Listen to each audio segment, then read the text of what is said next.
Meus irmãos, há uma frase comumente aplicada ao contexto militar e jurídico que diz o seguinte: ordem dada é ordem cumprida. O princípio por trás desta frase é que uma vez que você recebe uma ordem de origem superior à sua, não lhe cabe discuti-la, apenas cumprir, mesmo que isto contrarie a sua própria vontade. Com certeza, este princípio não pode ser aplicado ao profeta Jonas. Apesar de Jonas ter consciência da autoridade de Deus como Senhor dos céus e da terra, contudo, ao receber uma ordem direta de Deus, ele decide não cumprir esta ordem. Infelizmente, a atitude do profeta Jonas desmascara muito do que está no nosso coração. Pois não poucas vezes, também nós somos rebeldes com alguma ordem específica de Deus. Também nós, por vezes, criamos barreiras, obstáculos ao nosso coração e deixamos de compreender que uma ordem dada por Deus é uma ordem a ser cumprida e sem questionamentos. Eu chamo a sua atenção neste momento para lermos o texto de Jonas, capítulo 1, versículos de 1 a 3. Quando assim estudaremos nesta noite sobre o tema chamados à obediência. Acompanhe comigo a leitura do texto.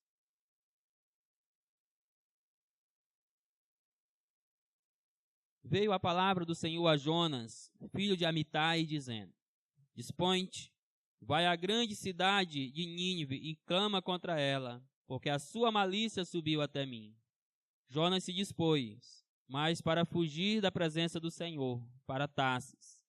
E tendo descido a Jope, achou um navio que ia para Tarsis. Pagou, pois, a sua passagem e embarcou nele, para ir com eles para Tarsis, para longe da presença do Senhor. Amém? Então, pense comigo nesta noite, a partir desse texto, sobre o tema chamados à obediência. E assim eu chamo a sua atenção para observar comigo dois elementos deste chamado de obediência para a vida do profeta Jonas, mas que, como veremos, na nossa conclusão também é aplicável a nós. O primeiro elemento deste chamado é a obediência requerida, versículos 1 e 2. De forma magistral, os versículos iniciais de Jonas apresenta o cenário de todo o restante do livro. Temos a descrição do personagem central, que não é Jonas, não é os ninivitas, nem tampouco é o grande peixe que vai aparecer logo em seguida, mas que é o próprio Deus. Temos a descrição também da rebeldia de Jonas em cumprir uma ordem direta de Deus. E temos ainda a descrição da pecaminosidade da grande cidade de Nínive. O restante do livro vai mostrar a ação de cada um desses personagens. Vai, por exemplo, nos mostrar a ação de Deus em curar o coração de Jonas de sua desobediência à ordem de pregar na cidade de Nínive.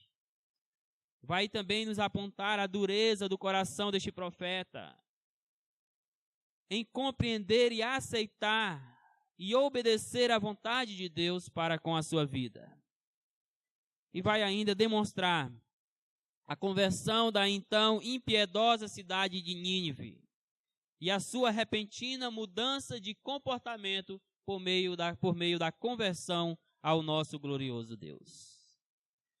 Vejamos então alguns fatos sobre a obediência requerida por Deus para Jonas, mas que também indica a obediência que Deus requer de nós. Observe então comigo que, inicialmente, o texto vai mostrar a fonte do chamado de Jonas. Veio a palavra do Senhor a Jonas, filho de Amitai.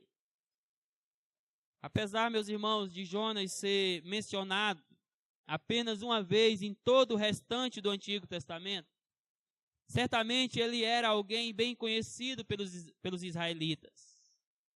Seu nome aparece no segundo livro de Reis, capítulo 14, versículo 25. E nesse contexto ele está profetizando durante o reinado de Jeroboão para o reino do norte.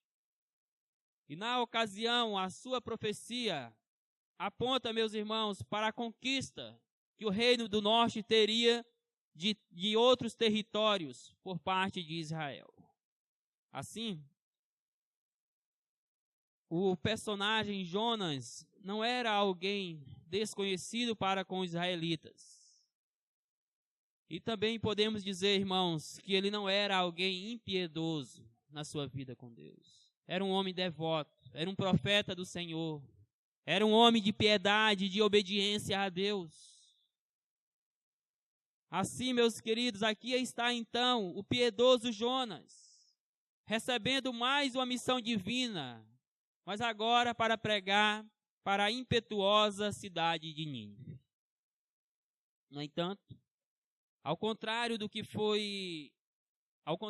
quando ele foi chamado a profetizar para com o reino do norte, ou a favor do reino do norte, a favor de Israel, Jonas aqui entra num confronto direto entre seguir a vontade de Deus ou a inclinação do seu coração.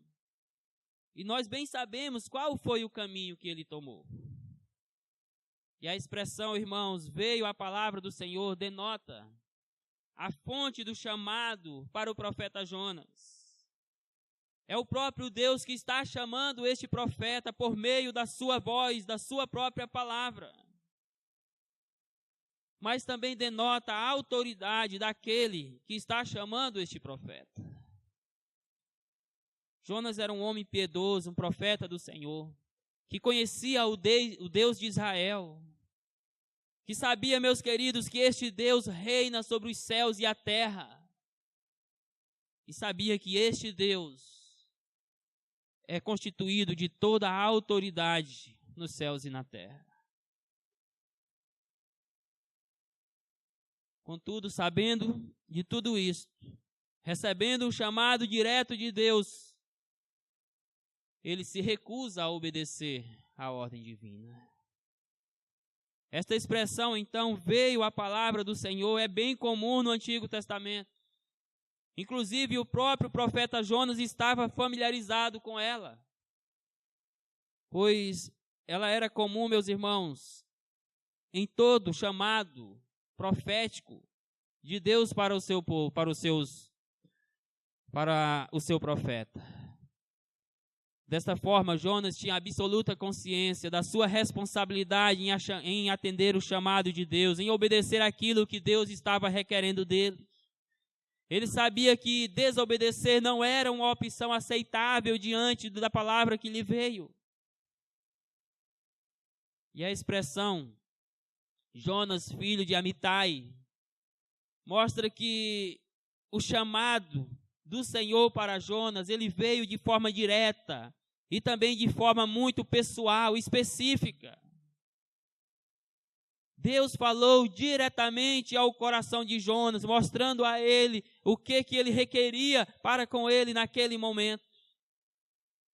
Mas a despeito desse chamado ser divino, meus irmãos, desse chamado ter sido direcionado de forma muito pessoal ao coração do profeta, nós sabemos que ele optou por não atender à ordem que lhe foi exposta. Portanto, Jonas não é alguém que recebeu um chamado, melhor dizendo, Jonas é alguém que recebeu um chamado direto e pessoal de Deus, com uma ordem específica. E deveria entender, meus queridos, que isto requeria dele um coração resoluto em obedecer aquilo que Deus estava requerindo. Eu não tenho dúvidas de que, embora Deus não esteja lhe chamando para ir a algum lugar específico, mesmo assim você é direto e pessoalmente chamado por Ele para viver também em obediência aos seus decretos. Mas continuando, meus queridos, o texto vai ressaltar a ordem de Deus para Jonas. Diz o versículo 2: Dispõe-te, vai à grande cidade de Nínive e clama contra ela. O termo dispõe-te aqui denota o imperativo de Deus, a ordem de Deus para o comissionamento do profeta Jonas. E também, meus queridos, aponta para a atitude que Deus esperava do profeta. Ele deveria estar disposto a seguir exatamente o que Deus estava lhe prescrevendo. E, na verdade, sempre que Deus nos dá uma ordem, Ele espera que a cumpramos com fidelidade. Deus diz a Jonas: dispõe-te e vai à grande cidade de Nínive e clama contra ela. E a resposta que o Senhor esperava de Jonas era uma obediência sincera, meus queridos.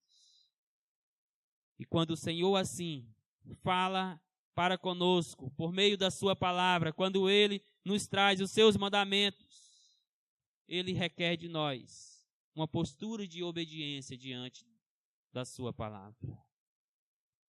A grande cidade de Nínive é o destino do profeta.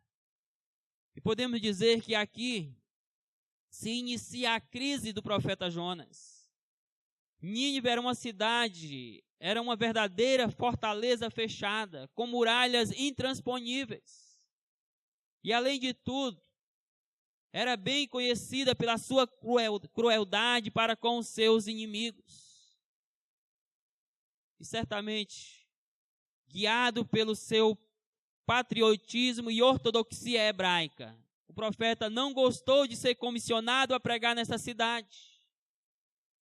Isto porque, ao longo do livro, nós vamos aprender que o desejo de Jonas é que essa cidade fosse completamente exterminada pela ira de Deus, e não que recebesse uma manifestação da misericórdia divina. Porém, a sua crise existencial aumenta quando Deus lhe revela o conteúdo de sua mensagem. Dispõe-te e vai a Nínive, Jonas já não gostou. E quando Deus, então, mostra para Jonas qual deveria ser o conteúdo da mensagem a ser pregada, então o seu coração se endurece de vez. Vai e clama contra ela. Ele deveria não apenas escancarar os pecados dos ninivitas, mas também deveria anunciar o juízo iminente de Deus, como também chamar aquele povo ao arrependimento. E ele bem sabia que não poderia mudar a mensagem.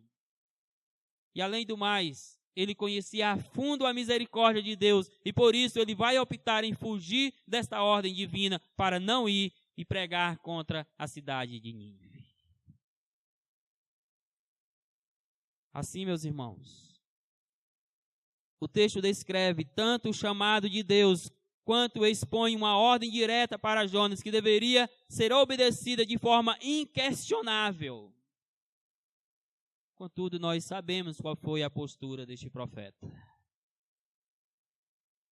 Mas o texto ressalta ainda a razão da necessidade da obediência de Jonas em ir à cidade de Nínive. Porque a sua malícia subiu até mim, diz o texto. Os pecados de Nínive clamavam contra ela diante de Deus. Os seus moradores eram moralmente depravados, conhecidos por sua crueldade, pela sua sensualidade, imoralidade. Eles se orgulhavam de sua muralha fortificada que cercava a sua cidade.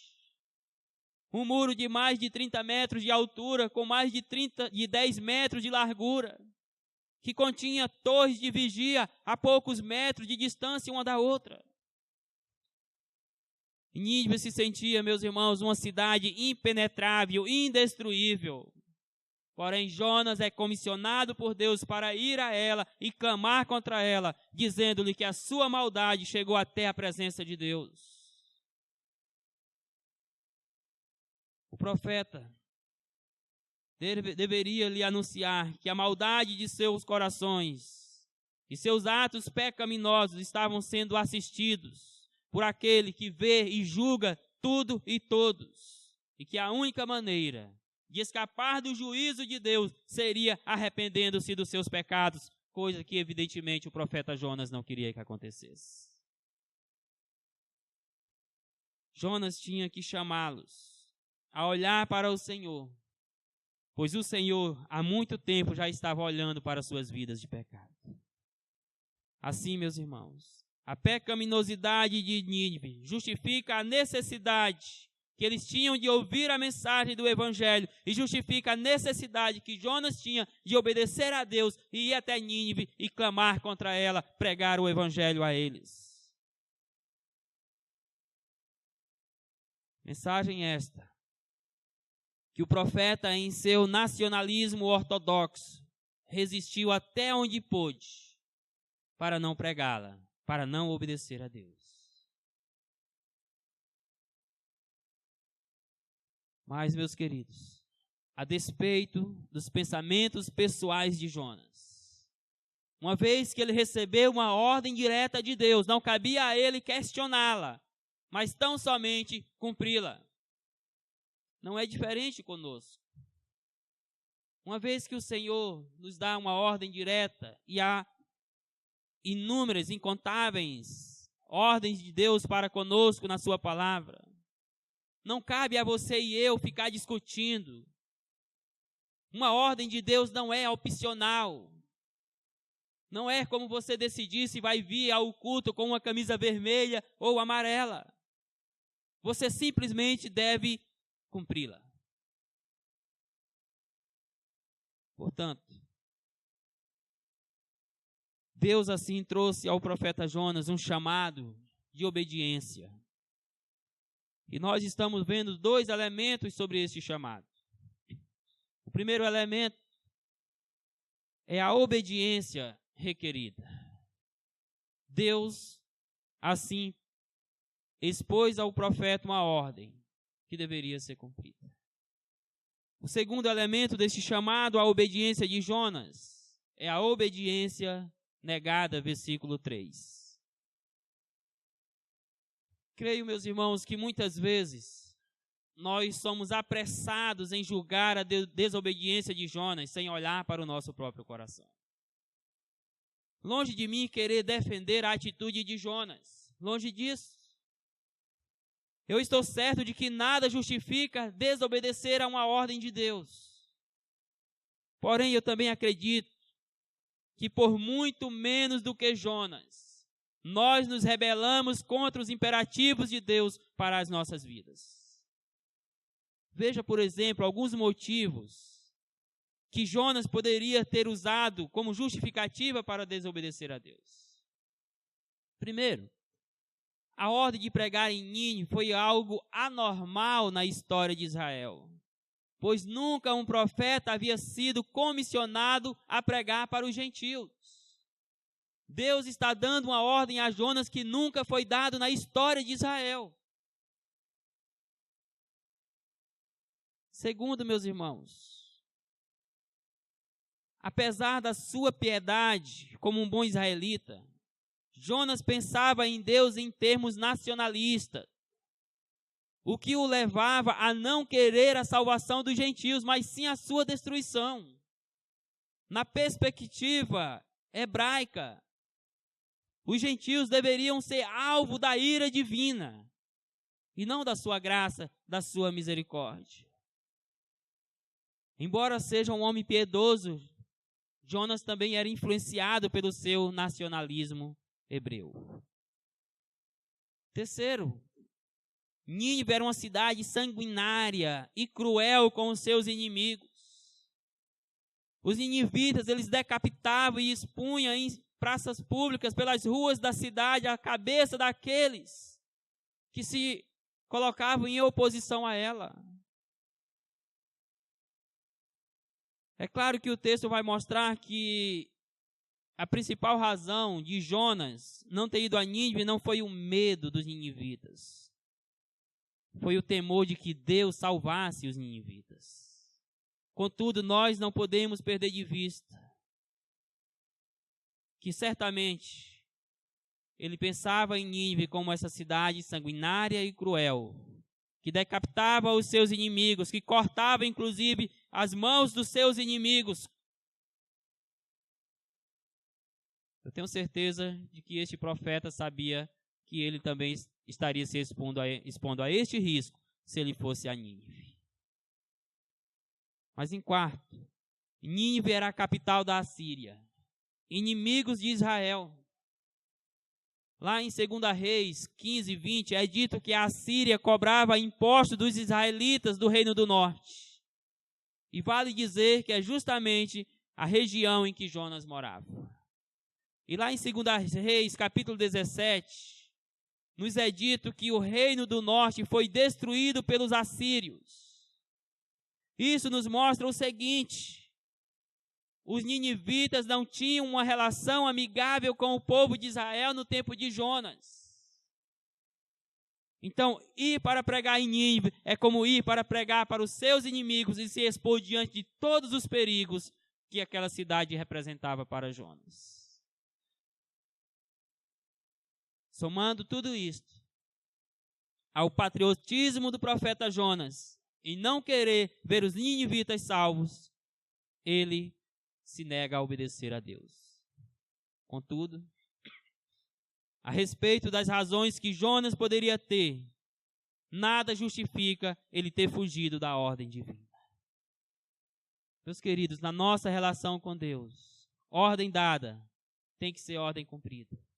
E nada justifica um ato de desobediência para com a vontade de Deus para as nossas vidas. Dito isso, vejamos então também aqui alguns fatos sobre a atitude do profeta diante da obediência requerida por Deus. Vejamos como que Jonas vai se negar a obedecer o Senhor. A princípio, nós vemos, meus irmãos, a luta do profeta entre fazer a sua vontade ou a vontade de Deus. Jonas entrou numa verdadeira crise existencial e espiritual quando Deus assim lhe manda ir até a grande cidade de Nínive e clamar e pregar contra ela. Diz o versículo 3, Jonas se dispôs, mas para fugir da presença do Senhor para Tarsis. Pelos versículos que se seguem, nós sabemos que o profeta optou tomar um caminho oposto ao que Deus lhe ordenara. Deus esperava dele uma ação positiva, porém, ele responde contrariando a vontade de Deus. No entanto, meus irmãos, no início do versículo 3, ou pelo início do versículo 3, nós percebemos que Jonas entrou numa batalha entre a sua vontade e a vontade de Deus. Veja como que o início do versículo 3 é traduzido pela NVT, pois assim ela nos ajuda mais neste contexto. Diz lá na NVT o início do versículo 3. Jonas se aprontou, mas foi na direção contrária a fim de fugir do Senhor. A ideia é que inicialmente Jonas se dispôs a atender o chamado e a ordem de Deus. Porém, quando ele submeteu a ordem de Deus ao seu próprio pensamento, à sua avaliação pessoal, à sua vontade pessoal, ele decidiu fazer a sua vontade e não a vontade do Senhor. Ele optou em andar na contramão da vontade de Deus para poder andar na vontade do seu próprio coração. Irmãos, há sérios riscos em questionarmos os mandamentos do Senhor para as nossas vidas. Se Jonas tão somente tivesse se disposto, se aprontado e obedecido a Deus, ele não teria entrado nesta crise que nós presenciamos neste livro. Mas quando ele foi questionar a vontade de Deus, e principalmente quando ele fez isso à luz da sua própria vontade, do seu próprio coração, ele se negou a cumprir a ordem do Senhor para ele.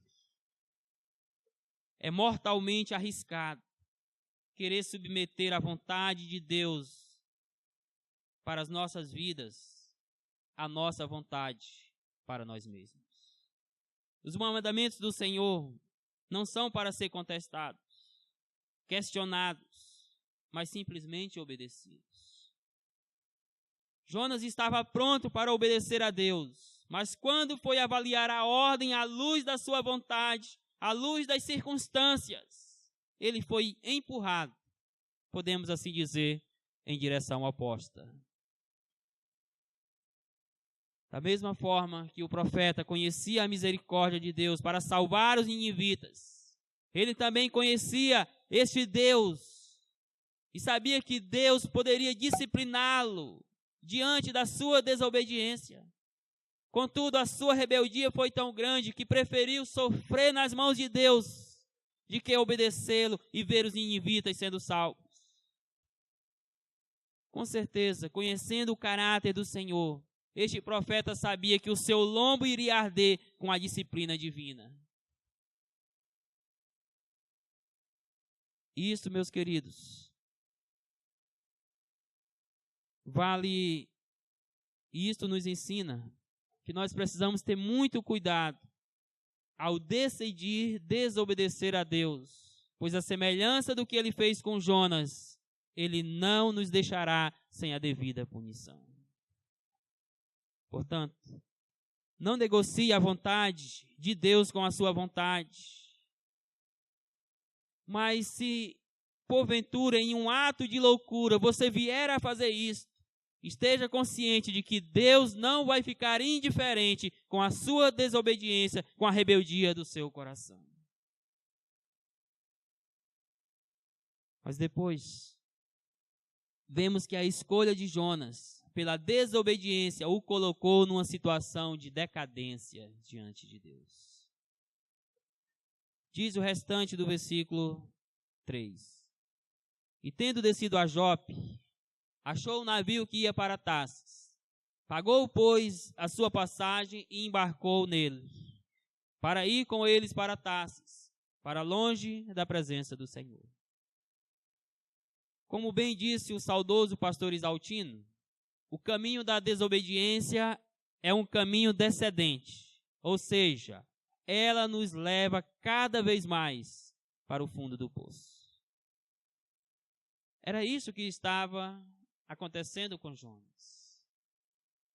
E no decorrer do capítulo 1, nós sabemos que foi isto, na verdade, que aconteceu com Jonas. A sua desobediência o levou cada vez mais para o fundo do poço. Ou alguém poderia dizer para o fundo do mar. Mas aqui no sentido de que o levou espiritualmente para longe de Deus. Veja uma série de ações que mostram as consequências negativas da desobediência do profeta, que em muito podem ser a nossa experiência no dia de hoje. Primeiro, ele relutou em fazer a vontade de Deus, como já colocamos anteriormente. Se aprontou para ir, mas não foi. Segundo, ele optou em ir em direção oposta à indicada por Deus. Era para ele ir a Nínive, porém ele vai a Jope. Uma direção oposta ao que Deus lhe mandara. E é claro que ele vai ali porque ele assim iria comprar a sua passagem para ir para mais longe ainda do que Jope. Terceiro, ele decidiu fugir para o mais longe possível da presença de Deus. Diz o texto, para ir com eles para Tarsis, para longe da presença do Senhor. Por que Tarsis, irmãos? Porque naquele contexto, Tarsis era a cidade mais longe de Israel. Em outras palavras, o texto está dizendo que Jonas decidiu ir para a cidade mais distante possível que ele pudesse estar da presença do Senhor. Quarto, ele se escondeu o máximo que pôde de Deus. Lá no final do versículo 3 e uma parte do versículo 5 é dito assim: pagou a sua passagem e embarcou. E lá no versículo 5 é dito: Jonas, porém, havia descido ao porão e se deitado e dormia profundamente. Por que ele foi para o porão? Porque não bastava estar no barco, ele tinha que estar escondido. Não bastava ter fugido da presença de Deus, ele tinha que se esconder o máximo que pudesse da presença do Senhor. Todas essas ações, irmãos, mostram o estado degradante em que este profeta estava se envolvendo. Mostram uma situação de decadência no que diz respeito à vontade de Deus para a vida dele. Jonas sabia perfeitamente que ninguém pode se esconder de Deus, conforme assim destaca o Salmo 139, versículos 7 e 8, que diz assim: para onde me ausentarei do teu espírito? Para onde fugirei da tua face? Se subo aos céus, lá estás. Se passo a minha cama no mais profundo abismo, lá estás também. Ele sabia que não adiantava ir para Tarsis, que não adiantava se esconder no porão de um navio. O problema de Jonas, meus irmãos, é com a vontade de Deus. Não é com a presença manifesta de Deus, mas é com a vontade do Senhor, é com a ordem de Deus para a sua vida. Assim, o objetivo dele era fugir apenas da vontade do Senhor, da ordem que Deus lhe tinha dado.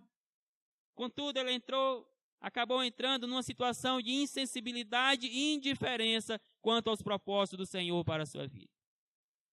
Ele pensava que, estando fisicamente longe de Nínive, Deus não mais o enviaria a pregar ali, que talvez Deus enviaria outro profeta, ou que simplesmente Deus não mais iria requerer uma pregação naquela cidade. Irmãos, tenhamos cuidado para que as nossas ações não nos afastem da vontade de Deus. Sejamos vigilantes para que este nosso coração também pecaminoso e muitas vezes rebelde tanto quanto o de Jonas, não queira fugir da vontade de Deus para nós. Por isso, vamos sondar o nosso coração para ver se a rebeldia deste profeta não está enraizada em nós. Isso porque a desobediência a Deus sempre nos conduzirá a uma situação degradante, na qual nós iremos acabar bebendo da correção divina, além de sermos cruelmente massacrados pelo pecado. Não deixe que o pecado da desobediência se abrigue no seu coração, lhe leve para longe da vontade de Deus, da presença do Senhor. Não deixe que a desobediência prejudique a sua vida espiritual, a sua espiritualidade com Cristo. Sendo assim, não se negue a obedecer às prescrições do Senhor. Não permita que a sua vontade carnal vença a sua vontade espiritual, pois certamente ela vai ferir a sua vida com Cristo. Porque a desobediência é uma rota de fuga da vontade de Deus.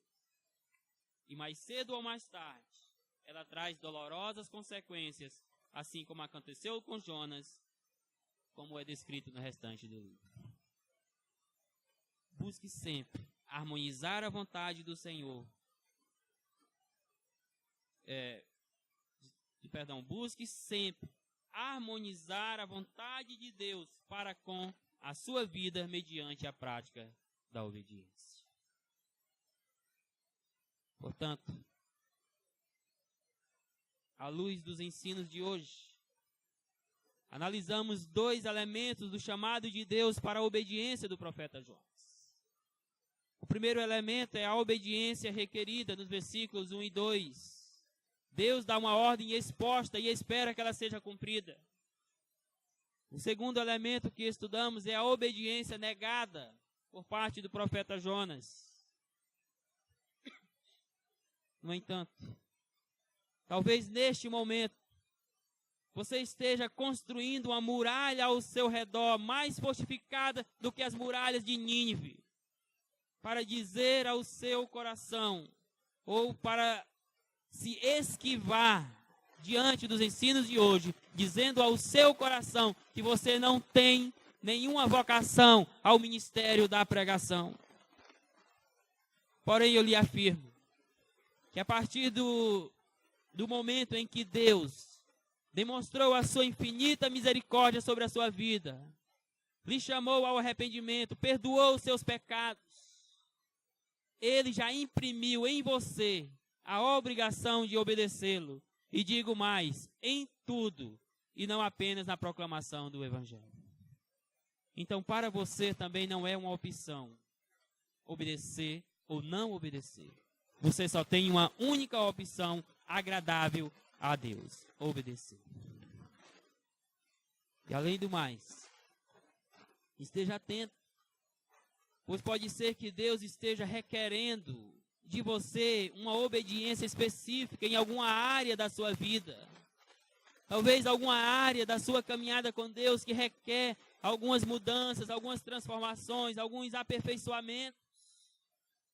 Pode ser que nesta noite Deus esteja apontando alguma mudança específica que Ele quer que aconteça na sua vida.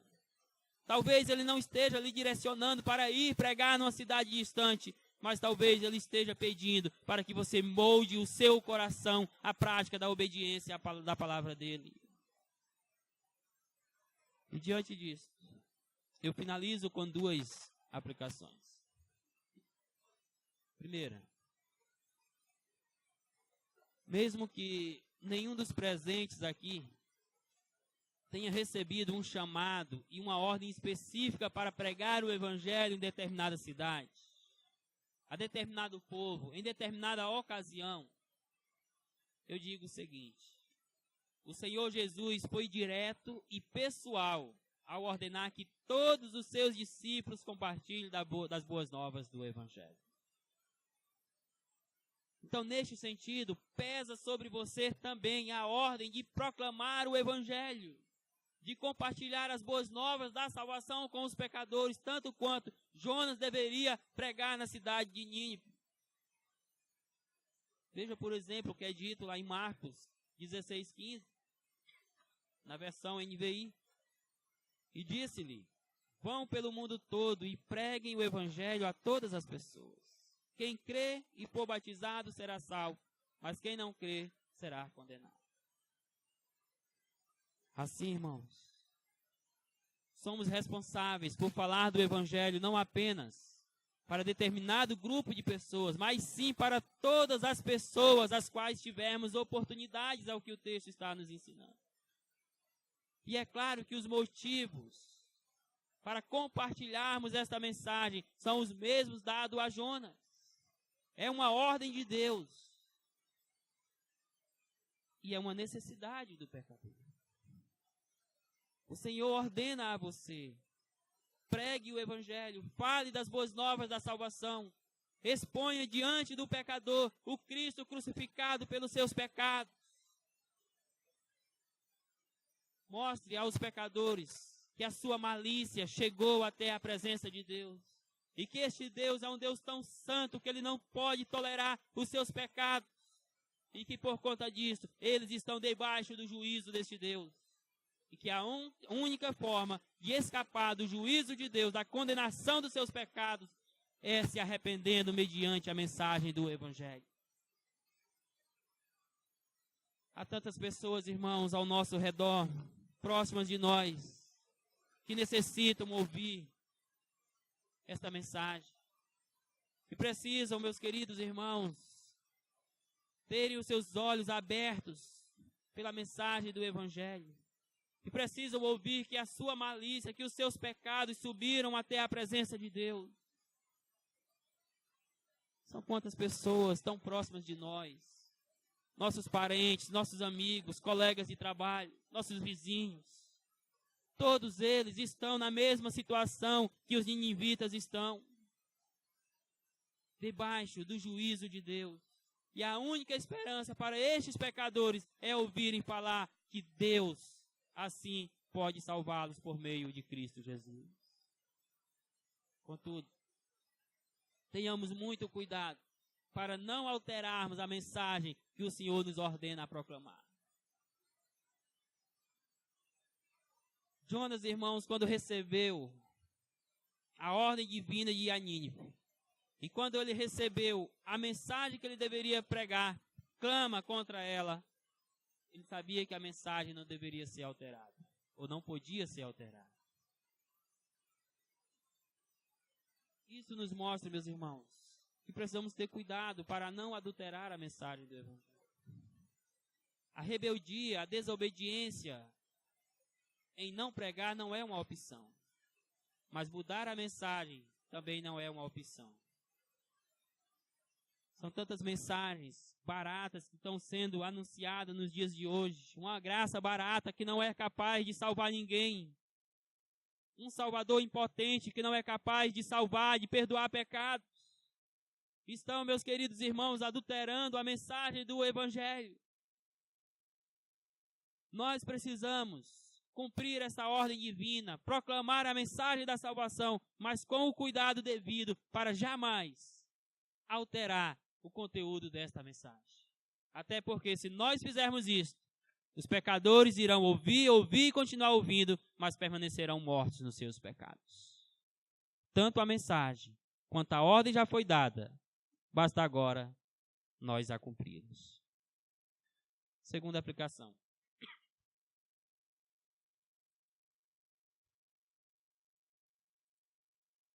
Digo, meus caros irmãos, que a nossa vida cristã deve ser caracterizada pela prática da obediência.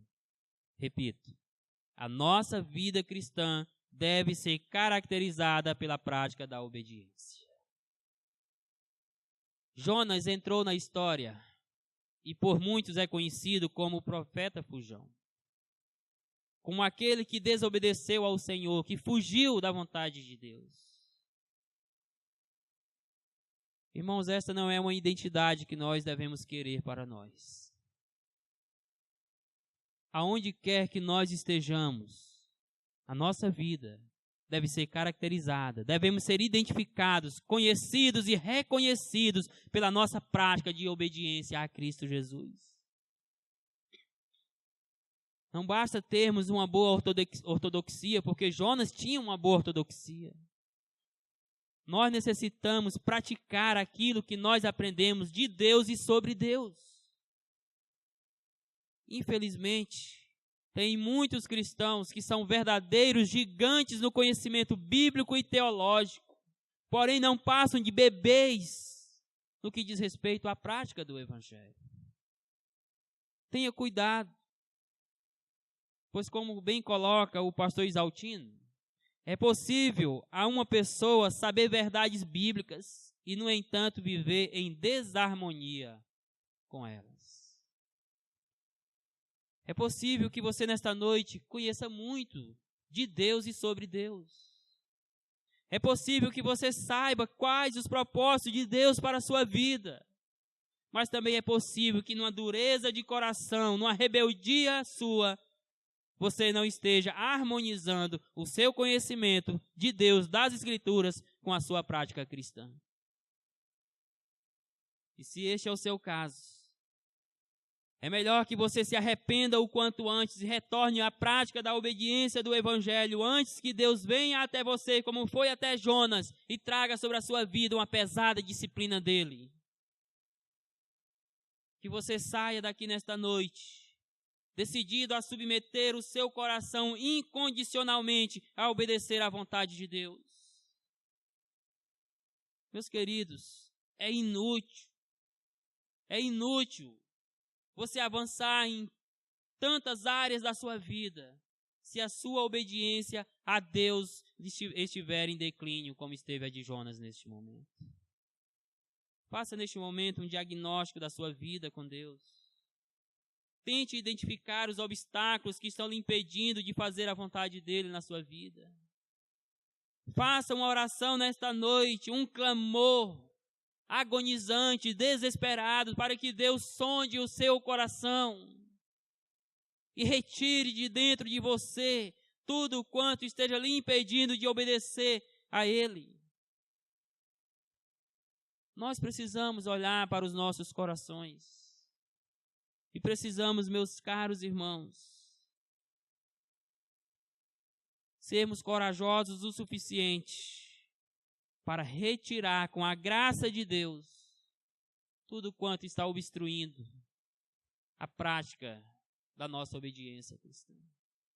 Olhe para o seu coração nesta noite. Olhe para a sua vida. Avalie a sua caminhada com Cristo. Você está de fato vivendo a obediência do Senhor? E que você possa nutrir em seu coração aquilo que é dito no Salmo de número 40, versículo 8, e eu encerro com esta citação. Tenho grande alegria em fazer a tua vontade, ó Deus. A tua lei está no fundo do meu coração. Salmo 48, na versão NVI. Que Deus nos abençoe e cure qualquer resquício de rebeldia que esteja em nossos corações. E aí, espero que você tenha gostado desse vídeo que você acabou de assistir. Não se esqueça de dar seu joinha, seu like, compartilhar esse vídeo e se inscrever no nosso canal e ativar o sininho.